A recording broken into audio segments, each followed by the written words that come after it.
Well, this video is for Math 111. I'm going to go over the sample final in this video. As always, if you have any questions about it, please let me know. I'll be happy to talk to you about it. Okay, so starting out on page 1, we've got some questions about functions. In question number 1, we've got a function f of x is 3x squared plus 1 over 2x. And so first off, in part A, we want to find f of 5/6. So we'll do 3 times 5/6 squared plus 1 over 2 times 5/6. Let's see. This might be a little bit, I'm not sure whether I'm going to use the calculator or not. We'll see. Because this is going to be 3 times 25 over 36 plus 1 on top, and 10/6 or 5/3 on the bottom. And this will be 75 over 36 plus 36 over 36. Let's see here. So what is that? 111 over 36, which actually reduces, what are we going to get out of this? 37 over 12. All right, now I will take the calculator out. Let's see where we're headed with this. 111 over 36. Yeah, 37 over 12 over 5/3. And so this is going to be 37 over 20. And that's just 1.85. You can do it all on the calculator if you want to, but in the end we come out with 1.85. Let's see, if I just go 3 times 5/6 squared plus 1 and then divide that by 10 over 6, paying close attention to the parentheses, we get 1.85. And I'll just show you this little calculation right here. It's pretty straightforward and simple. I calculated the numerator there separately and then divided that by 10 over 6 in the denominator with the parentheses there, and everything came out nicely. Okay, so there's problem 1, 1.85, 1a. Problem 1b is find f of 2x minus 1. So we just want to plug in 2x minus 1 wherever we see an x. And let's see, did I remember to simplify? Yeah, express your answers in simplest form. So we want to expand this and then simplify it to any extent that we can. So this will be 3 times 2x minus 1 times 2x minus 1. Remember that squaring something means multiplying it by itself. You can't try to square things in the parentheses. On the bottom, we'll just get 4x minus 2. And the top will be 4x squared minus 2x, and minus 2x makes minus 4x plus 1. And so let's see what we get here. 12x squared minus 12x plus 3 plus 1. So I'll just call that plus 4. And in the denominator, 4x minus 2. So that's most of the work, but you actually do have a common factor here. If you pull out the 4, you'll get 3x squared minus 3x plus 1. Down in the denominator, factor out a 2. Or if you just left that as 2 times 2x minus 1, then this cancels. And so our answer in lowest terms. You can leave the 2 factored out. So I'll write this in 2 different ways. So you can write it like that, or you can distribute the 2 into the parentheses, 6x squared minus 6x plus 2 on top, 2x minus 1 on the bottom. Either this or this is lowest terms for that answer, simplest form. Okay, so that's problem 1. Let's take a look at Problems 2, 3, and 4 are also on the first page of the sample final there, and all have to do with composite and inverse functions. Oh, actually we just have problems 2 and 3 here. Okay, so g of x is 5x cubed plus 9x minus 7. H of x is 4x minus 3 over x plus 2. Problem 2, we want h on g of x. So that means we want to take g of x, plug it into h wherever we see an x. So 4 times g of x minus 3 over g of x plus 2. So that would be 4 times 5x cubed plus 9x minus 7 minus 3 over 5x cubed plus 9x minus 7 plus 2. So 20x to the third plus 36x minus 28 minus 3 over 5x cubed plus 9x minus 5. And then in the numerator, I'll just erase this minus 28 minus 3 and replace that with minus 31. And there we go. Okay, let's see here. Problem 3, h inverse. Find h inverse of x. Okay, so h inverse of x. We know that h of x is 4x minus 3 over x plus 2. So we replace the h of x with the y and then switch the x and y variables. And then now we need to get the y by itself. Okay, so this is a process where we want to clear out this denominator by multiplying on both sides by y plus 2. Then we get xy plus 2x equals 4y minus 3. Let's see, I'll move the 3 over here with the 2x, and I'll move the xy to the other side with the 4y. So add 3 to both sides and subtract xy on both sides. So this side will be 2x plus 3. On this side, 4y minus xy. So we want to factor out the y here, and then divide on both sides by 4 minus x. And so our inverse, h inverse of x, would be 2x plus 3 over 4 minus x. And there we go. Okay, so that's the first page. The second page is just one problem. It's this graphic transformation problem. Let's see here.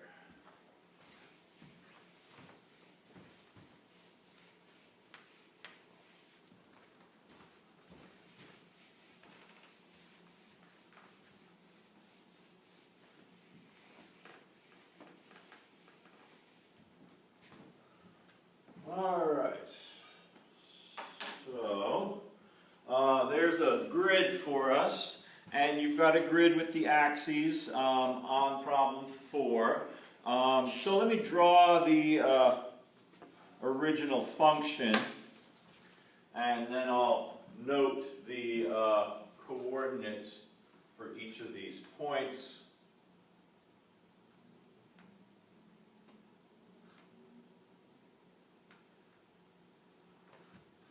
Okay, so the original function looks like this, and the coordinates for these points are -7, -2, -5, +5, 0, 0, 3, 2, and 7, 2. All right. So, given that this is f of x, the question asks us to draw a graph of a half f of x minus 5. Okay. So notice what's happening, everything that's happening is outside of those parentheses around the x. So that means it's the y coordinates that are going to be affected. Okay? So we want a half y and then take away 5. Alright? So what we can do here, I'll draw this in the red. Half of the negative 2 is negative 1. Take away 5 is negative, oops, wrong color, negative 6. There we go. The next one, half of 5 is 2.5. Subtract 5 is negative 2.5. Half of 0 is 0. Take away 5 is negative 5. Half of 2 is 1. Take away 5 is negative 4. And the same thing for the 7. And so our transformed function should look something like that. Okay, so that is problem 4. Problem 5 is another graph. Now in this one you're going to need to draw the x and y axes and indicate your scale and make sure that you're graphing on the grid there. But what we want to graph in this problem, let me make sure I'm not getting any or at least too much reflection off the board. Okay, good. That reflection is up in the upper right-hand corner there. Okay. So, let's see. What do we want to graph? We want to graph f of x equal to negative x squared minus 13x minus 40 between negative 8 and negative 4. What was that? 5/4 x? Yeah, 5/4 x plus 3 between negative 4 and 0. Oops.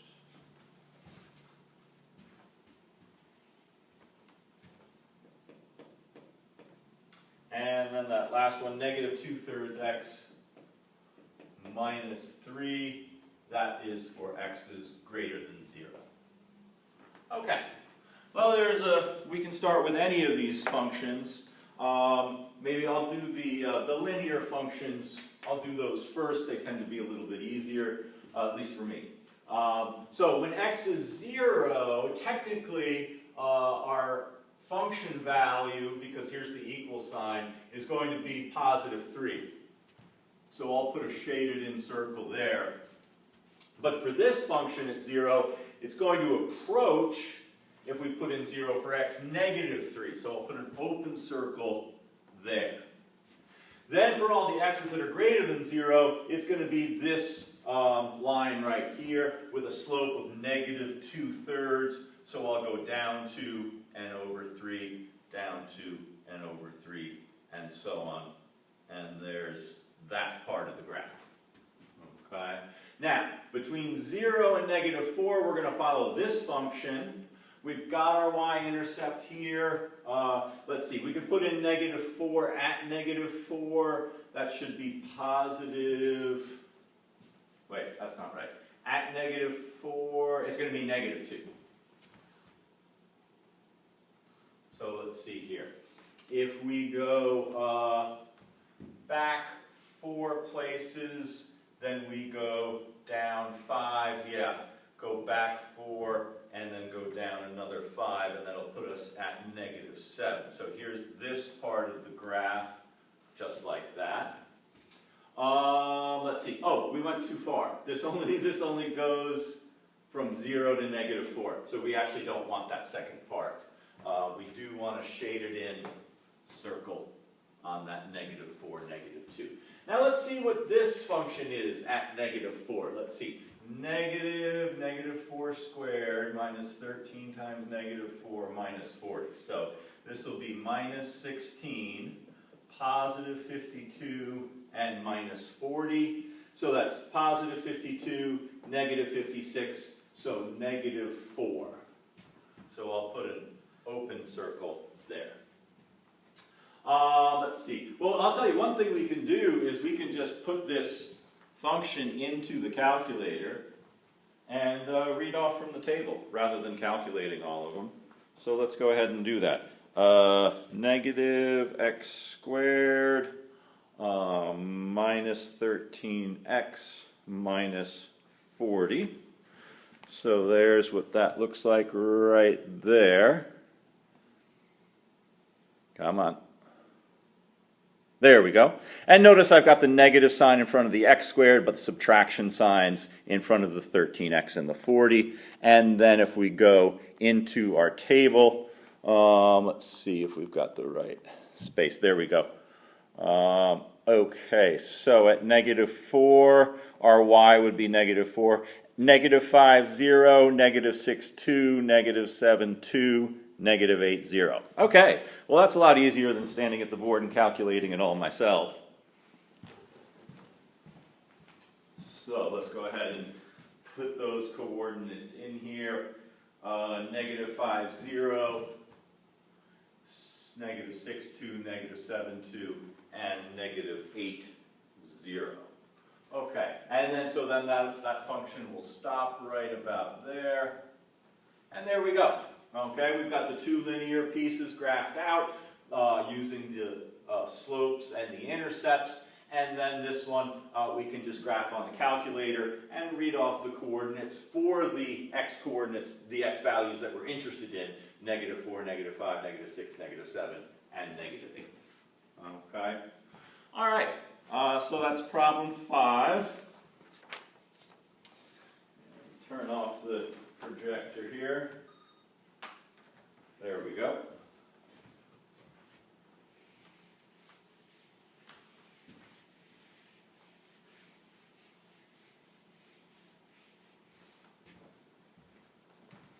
Okay, problem 6 is one of these optimization problems. We've got a graph. Let's see here. Graph that looks a little bit like this. And we've got a point xy on the curve and the point 1, 4 not on the curve.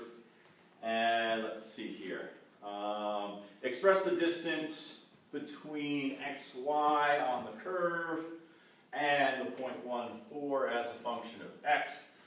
So our distance technically is going to be square root x minus 1 all squared plus y minus 4 all squared.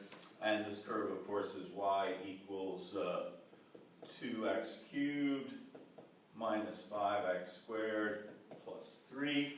And so we're going to replace y with that function value because the problem asks for this distance as a function of x. So x minus 1 all squared plus 2x cubed minus 5x squared plus 3 minus 4. So I'll just, I mean, that's one piece of simplifying that is not such a big deal. That'll be negative 1 all squared. Okay. So there's the first part. There's part A. Part B, use the graph of the distance function. So we want to graph this now to determine the point that is closest to the point 1, 4. Yeah, so maybe, let's see. Let me pull down the screen.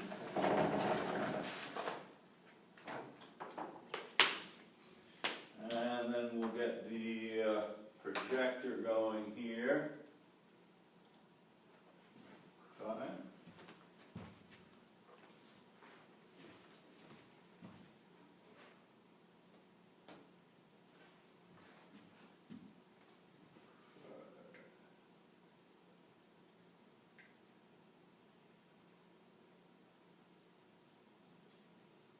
All right, so let's see about this graph here. So square root of x minus 1 all squared, and then plus 2x to the third minus 5x squared plus 3 minus 4, so that was minus 1 and all squared. Okay, So let's go ahead and check out the standard window and see what we see there. Okay, so we've got one of these double minimums here and here. It looks like this one is closer. If we look back to our curve, what we're seeing is that there's another point over here that's pretty close, along with the point over here that's very close.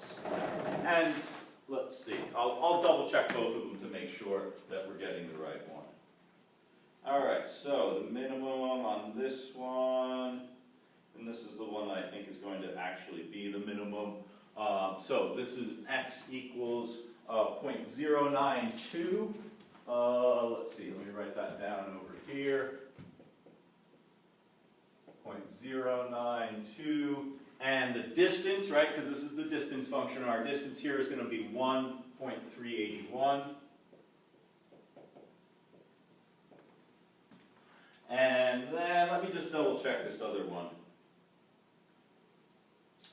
Minimum.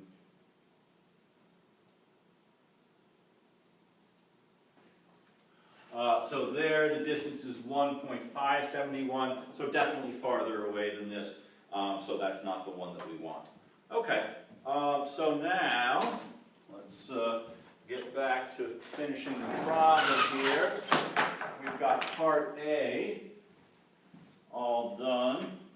Part B, determine the point on the graph that is closest to the point 1,4. So we know the x-coordinate is about 0.092. So let's plug that in to our function. So that'll be 2 times 0.092 to the third power minus 5 times 0.092 squared plus 3. 2.959 we'll call it. And that seems pretty reasonable. If the x over here is 0.092, not even 1/10, it's what we're looking at is this is actually the closest point right there. And y being 2.9 doesn't seem unreasonable. And then the last part, part C, asks how far away is that point from the point 1,4, and that was the distance that we found a few minutes ago, 1.381. So there we go, parts A, B, and C, and we're all set. All right, so that's all chapter 1. That was all what we saw on that first test that we had a while back. Next comes chapter 2. So let's see here. Yeah, I think I'm going to need the projector again. So let's take a look at this. All right, let's see if I can get a little bit better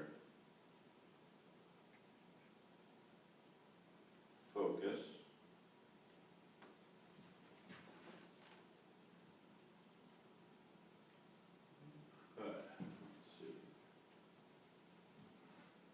Okay, there we go. Well, I think that's the best we're going to do. So let's erase that one. Problem 7, x to the third minus 7x squared plus 5x plus 12. Okay. Well, let's look at the graph and see what it looks like. So here we're talking about x to the third minus 7x squared plus 5x plus 12. And we want to know where is that going to be less than 0. Okay? Well, we need to find these roots. There's 3 of them here.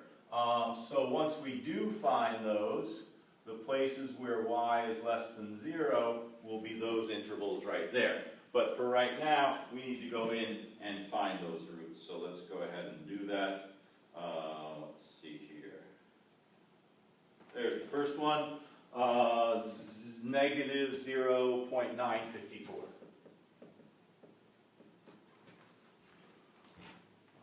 Okay.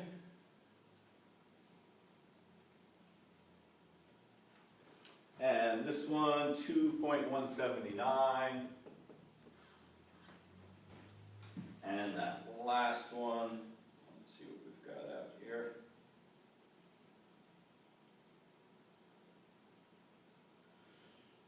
That is 5.774. Okay, so where is y less than 0? That's for x less than 5.774, but greater than 2.179, or x less than negative 0.954. Okay, so that's problem 7. Problem 8 is one of these rational inequalities. So let's take a look at this one. X squared minus 6x minus 2 over x squared plus 3x minus 6. And let's see what that graph looks like.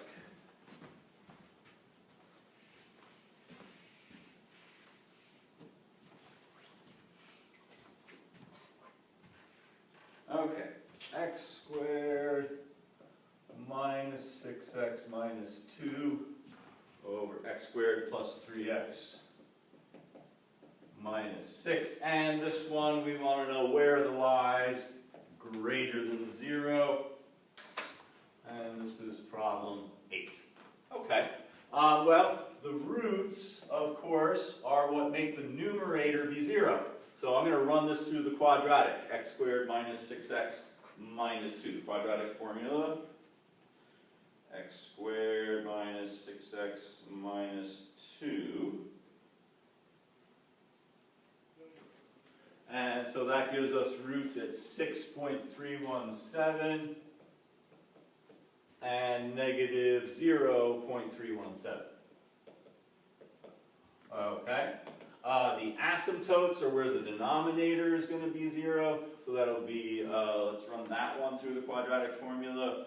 1, 3, and negative 6. And so our asymptote should be a positive 1.372 and negative 4.372. And let's see if that matches up with what we see on the graph. Right, so here's a root out at 6.317, and then another one at negative 0.317, and then one asymptote, 1.372, and the other one, negative 4.372. There's more like here.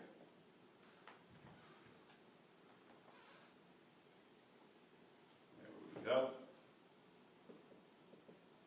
Okay, so where are the y's positive, all right?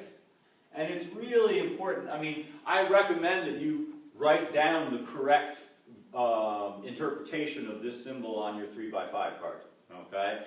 Because you'll answer the opposite of the correct answer if you don't understand that this means greater than, that we're looking for the positive y's. Where is y positive? All right, here, in this little region in here, and it's kind of hard to see. I'll double check in the table, but it looks like the y's are going to be positive starting with 7. Let's take a look at the table and see if that's true. If we go out to 6, 6 should be a negative y, 7 would be a positive y, and then all the ones after that are also positive. It's kind of hard to see on the table because of everything that I've written on the board, but it does confirm that. So, where are the y's positive? X greater than 6.317, or between 1.372 and negative 0.317, or x less than negative 4.372. All right, so there's problem 8. Problems 9 and 10, we're going to graph our equation, or we're going to graph the variable expression so that we can get the rational roots off of that, and then use synthetic division to factor it.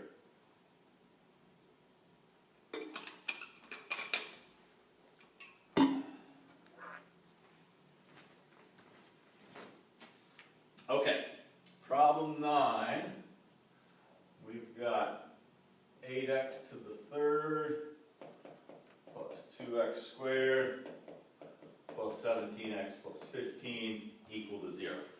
go ahead and graph that and see what it looks like.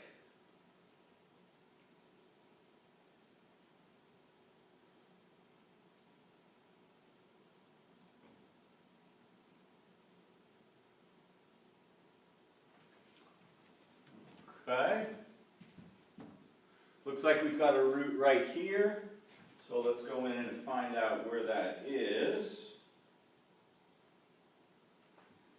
That is negative 0.75 or negative 3/4. So 4x is negative 3, and one of our factors then should be 4x plus 3. Okay. Now we need to use synthetic division to break this down. Let's see. Normally I would move over a little bit, but the camera doesn't go that far. So let's see. I think I can squeeze it in here. 8, 2, 17, 15. And we use the root negative 3/4. Okay, so that'll be negative 6. For positive 3, 20, negative 15. There's our 0 remainder. Pull out the common factor of 4, and then what's left there will be 2x squared minus 1x plus 5. So let's run that through the quadratic formula. 2x squared minus 1x plus 5. So that's going to give us 0.25 plus or minus 1.561i. All right, so we've got our two complex roots, one real root, and we're all done. And our factorization for the polynomial, so we're all done with problem 9. All right, let's see here. Yeah, actually I was going to move to the other side of the screen there, but that's where that reflection is, so I guess I'll stay over here. Do the next problem, and then I'll turn the projector off. Okay, all right, so the next one here, problem 10, is going to give us 3x to the 4th minus 4x to the 3rd minus 7x squared minus 20x minus 12 equals 0.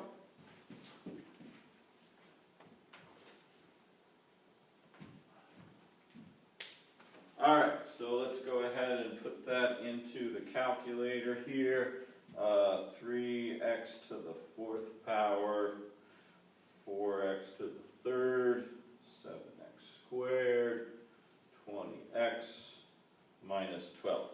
Yep, and then we'll double check that I didn't miss enter anything here. Minus 4x cubed minus 7x minus 12. And that looks pretty good.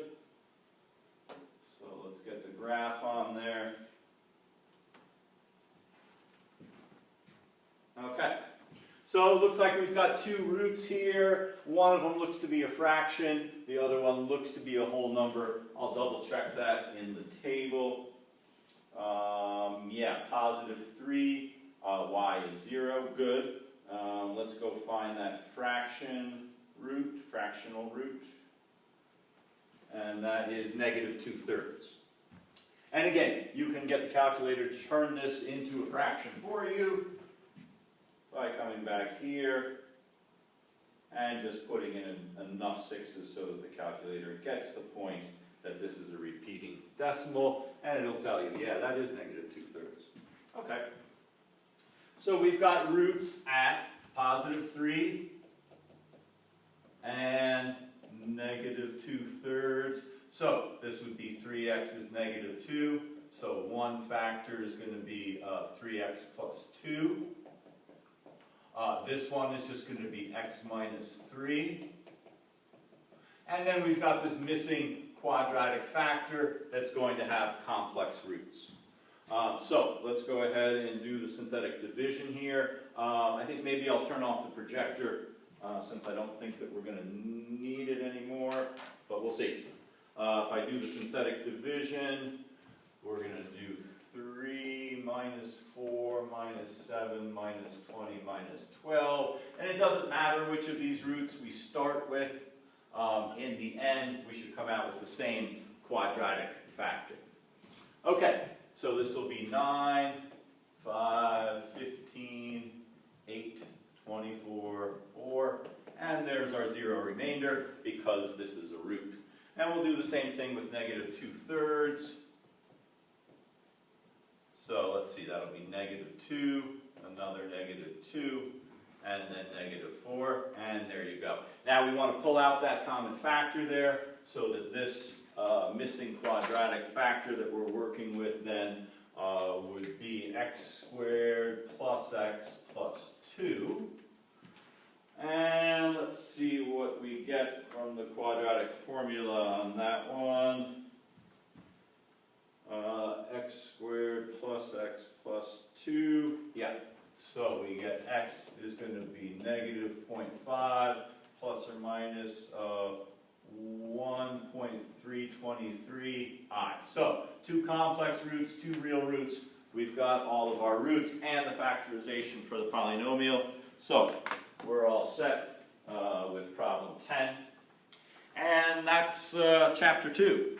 Okay. Now these last 5 problems have to do with chapter 3 that we've been talking about for the past couple of weeks. So we'll go over these.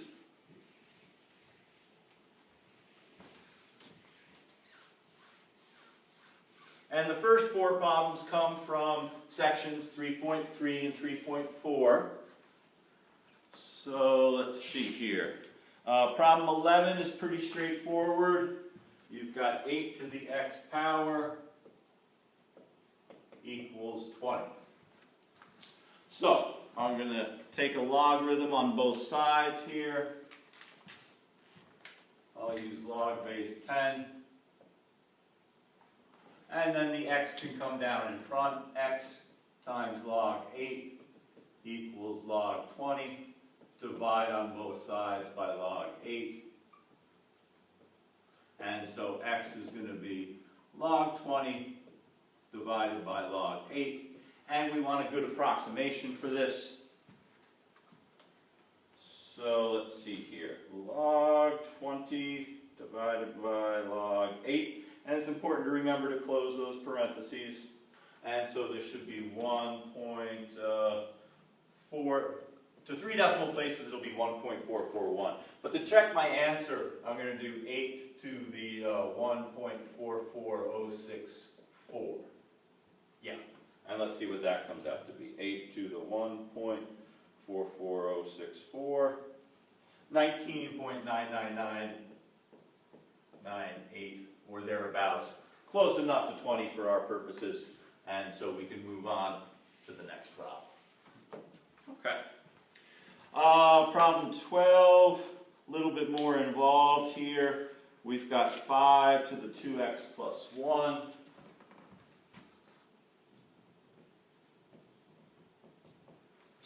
Equals 7 to the x plus 1. Okay. So let's see here. I used log base 10 on that problem. I'll use log base e. This one, natural log.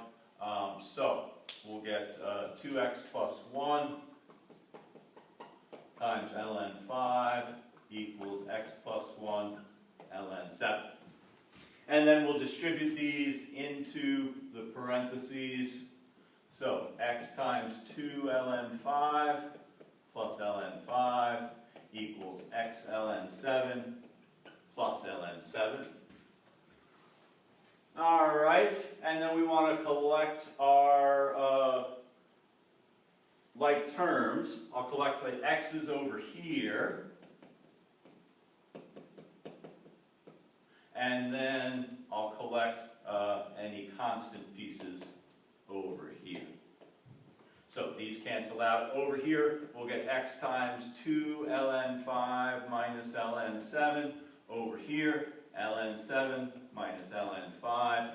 Divide on both sides to cancel this out. And there's our answer. ln 7 minus ln 5 over 2 ln 5 minus ln 7. Let's get a good approximation for that number, find out what it is, and then we can check our answer if we want to. So let's see here. ln 7 minus ln 5, and then I'm going to divide that by 2 ln 5, close parentheses, minus ln 7. And so this comes out to be just about 0.264. So let's double check this. 5 to the 2 times 0.264 plus what? 5 to the 2 times 0.264 plus 1, 11.6957, let's say, 11.6957. And then 7 to the 1.264, 11.7. So not bad. You know, we're off by a little bit, but it's totally reasonable. This is 0.69, this is 0.7. And I'll show you the calculations I made to approximate that answer here. And you can see how important it is to close these parentheses when you're calculating with logarithms. Okay?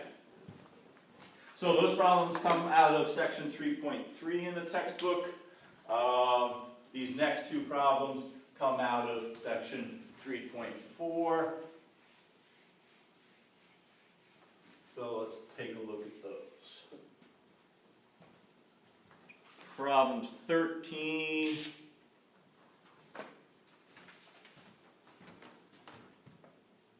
We've got log to the base 5 of x minus 2 plus log to the base 5 of x equals 2. All right, so we want to put these together. So we'll restate this as log to the base 5 of x times x minus 2 equals 2. And then we'll say 5 squared equals x times x minus 2. And then we'll just have to solve that quadratic equation. So 5 squared x times x minus 2. So this is 25 x squared minus 2x. And we'll run that through the quadratic formula and see what we come out with. 1, negative 2, negative 25. So x would be approximately 6.099 or negative 4.099. All right, so that's problem 13. Problem 14.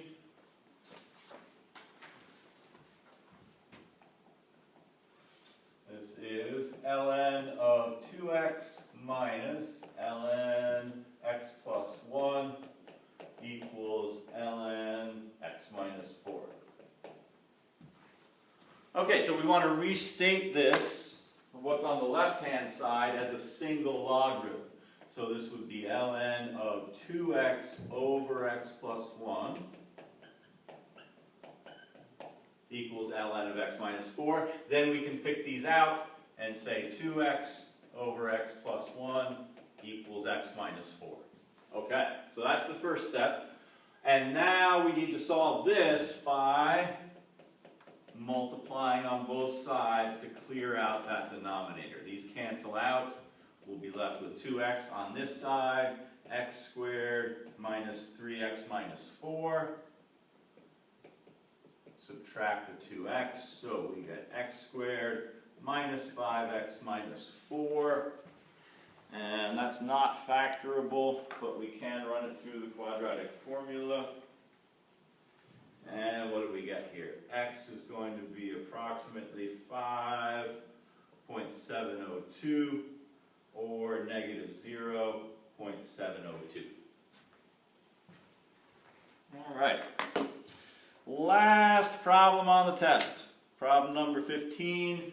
You can do problem 15 algebraically if you want to. I'm going to use the calculator just like we did in section 3.1.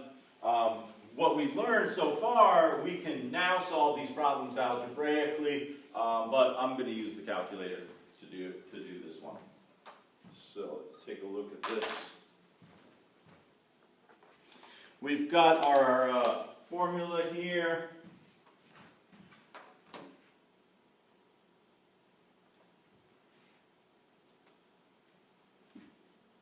Okay, so let's see what we've got. 4e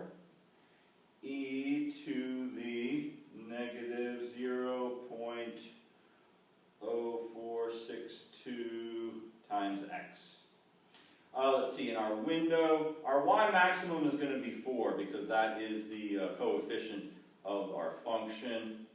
And let's see, what is x is measured in hours? We'll look at 24 hours. And let's see what that graph looks like. There we go. Okay, so this goes out to 24 hours, and this, of course, we started up at y equals 4, and we're working with this formula, y equals 4e to the minus 0.0462t. All right, what amount of sodium-24 will be present after 5 hours?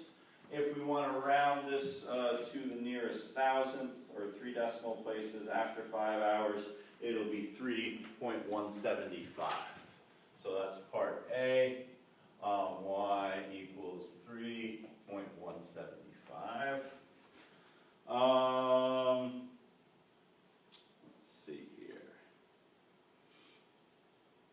Okay. How long will it take for there to be 1.7 micrograms? So that's going to be longer than 5 hours. So if we graph y equals 1.7 on there, let's see, there's our intersection. It's important that your intersection shows up on the graph for the calculator to be able to find it. So then we go into our calculate menu. Choice number 5 is find the intersection. You can just type in 5, or you can arrow down and choose it. And then here, this whole first curve, second curve, guess. Just bypass all of that by hitting enter. And here's your intersection. X is approximately 18.52 hours to the nearest tenth. X is going to be about 18.5 hours. And there we go. So that's it. The final is going to be next Wednesday, starting at 1:30. We'll have 2 hours to work on it. If you have any questions between now and then, please let me know. Be sure to get your project turned into me either before the final or bring it with you to the final. Best of luck. Thanks.